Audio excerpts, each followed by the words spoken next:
फरवरी के अंदर इंतखाबात होने हैं, ये चीफ जस्टिस साहब भी कहते हैं, इलेक्शन कमीशन ऑफ पाकिस्तान भी कहते हैं और मौजूदा जो केयरटेकर पीएम है वो भी कहते हैं। और इलेक्शन से पहले जो सीट एडजस्टमेंट की नई बिसात बिछने जा रही है, जो नई जोड़ तोड़ होने जा रही है, वो बड़ी दिलचस्प है। इस वक्त पीएमएलएन के जानिब चूंकि हवा का रुख है तो लगता ऐसे है कि सब उनके साथ सीट एडजस्टमेंट करना चाहते हैं। कुछ वादे वईद पहले थे भी, जिस वक्त खान साहब की गवर्नमेंट को हटाया जा रहा था कि अगले इलेक्शन में एडजस्ट किया जाएगा। तो ये पूरी मामला क्या है, ये पूरी गेम क्या है, जरा इसका हल्का सा प्रीव्यू आपको दिखाते हैं। सबसे पहले तो पाकिस्तान पीपल्स पार्टी जी, कमर जमान कायरा साहब ने तो और पीपल्स पार्टी ने टोन सेट कर दी है कि जो भी सीट एडजस्टमेंट होती है ये होती नहीं, करवाई जाती है। और ये कौन करवाता है, ये कैसे करवाता है, वकौल कायरा साहब किसी को ये बताने की जरूरत है नहीं। सुनिए क्या कहा उन्होंने। हमारे तो कोई सीट एडजस्टमेंट नहीं है, न सिर्फ गुजरात में बल्कि कहीं भी नहीं। और ये मुस्लिम लीग का है जिसका क्लेम है कि वो बहुत ताकतवर है, वो बड़ी तगड़ी है, वो वजीर आजम है, वो फलान है। काफ लीग और आईपीपी, एमकेएम और पगाड़ा लीग, इनसे एडजस्टमेंट कैसे होती है, कौन कराता है, ये मुझे बताने की जरूरत है। तो सीट एडजस्टमेंट जो इस वक्त हो रही है, क्या ये बादल नखास्ता है या ये एक इंतखाबी इत्तेहाद की जरूरत है? अगली जो हुकूमत बननी है उसमें क्या तमाम स्टेक होल्डर्स को साथ होना बैठना पड़ेगा, तभी वो एक मजबूत और फंक्शनल गवर्नमेंट होगी? क्या इसके पीछे ये सोच है? राना सनाउल्लाह साहब कहते हैं जी इत्तेहाद सच नहीं होगा, लेकिन एडजस्टमेंट के लिए उनकी पार्टी तैयार है। जरा सुने। इलेक्शन अलायंस हम पंजाब में किसी से नहीं कर रहे। सीट एडजस्टमेंट के लिए हमारे दरवाजे सबके लिए खुले हैं। हर वो सीट जहां पे हम किसी को जितवा हैं या कोई हमें हमारी जीत में मुआवन हो सकता है, तो उसके लिए जो है वो हम तैयार हैं।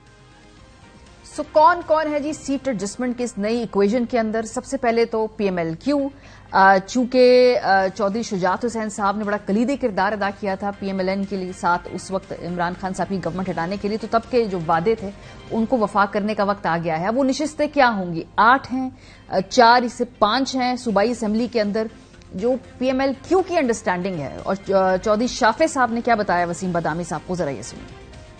सीट एडजस्टमेंट की बात है, वहां पर तो 8 सीटों पर पंजाब में तो पहले से तय हुआ था और नेशनल असेंबली की 4 से 5 सीटों की पहले से एक बात तयशुदा है। इलेक्शन शेड्यूल अनाउंस हो जाएगा, उसके बाद बाकी सीटों की भी बात होगी। खाली पीएमएलक्यू ही नहीं, आईपीपी एक नौमौलूद जमात है, वो भी सीट एडजस्टमेंट के लिए पीएमएलएन के साथ मुलाकातें कर रही है। और ये जो बातचीत है ये हो रही है, ये किस नौयत तक पहुंची है, ये कितनी सीरियस है, जो नाम पीएमएलएन जो है उसको दिए गए हैं आईपीपी की जानिब से, उसमें से कितने लोगों को एडजस्ट किया जाता है। लेकिन ये जो बातचीत हो रही है इसको कंफर्म बार बार आईपीपी की क़यादत कर रही है कि सीट एडजस्टमेंट फॉर्मूला तय पाने के इम्कानात हैं। बिल्कुल, ये मीटिंग की मैं भी तस्दीक करता हूँ। कल मीटिंग हुई है शहबाज शरीफ साहब के साथ, हमारे जो पार्टी के रूहे रवां चेयरमैन हैं जहांगीर तरीन साहब। तो बेसिकली तो आप इसको एक जस्ट अ बिगनिंग कह सकते हैं। ऑब्वियसली ये इसका मेन मौजू भी सीट एडजस्टमेंट ही था। तो अब आगे देखते हैं कि कैसे ये अनफोल्ड होता है और कितनी सीट्स पे एग्रीमेंट होता है दोनों तरफ से। लेकिन पीएमएलएन क्यों किसी के साथ सीट एडजस्टमेंट करना चाहेगी? हवा उनकी जानिब है, तमाम अशारी और इंडिकेशंस जो हैं वो ये बता रहे हैं कि पीएमएलएन का अपना इक़्तिदार है। जो ब्यूरोक्रेसी है उसको क्लियरली ये मैसेज दिया जा चुका है कि अगली हुकूमत पीएमएलएन की होगी, तो वो भी अलाइन हो जाएं इस पूरे नए सेटअप के साथ। तो फिर पीएमएलएन के पास इंसेंटिव क्या है? वो क्यों करना चाहती है सीट एडजस्टमेंट और जमातों के साथ? काफ लीग के साथ तो चले मजबूरी है, उन्होंने वादा किया। आईपीपी को के साथ एडजस्टमेंट करने के अंदर उनका क्या इंटरेस्ट हो सकता है? वो क्यों अपने कैंडिडेट्स बिठाकर किसी और जमात की कैंडिडेट्स के लिए वो जगह खाली करेंगे? हालांकि वो लाहौर है, सियालकोट, ऐसे तगड़े जगह जहां पे पीएमएलएन के पास अपने कैंडिडेट्स हैं। सो राना सनाउल्लाह साहब ने जो कैलकुलेशन बताई है, उन्होंने कहा कि जनूबी पंजाब में कोई 46 में से 35 नशिस्तों पर उनके पास इलेक्टेबल्स हैं, जो बाकी सारे हैं वहां पर शायद वो एडजस्टमेंट्स करें।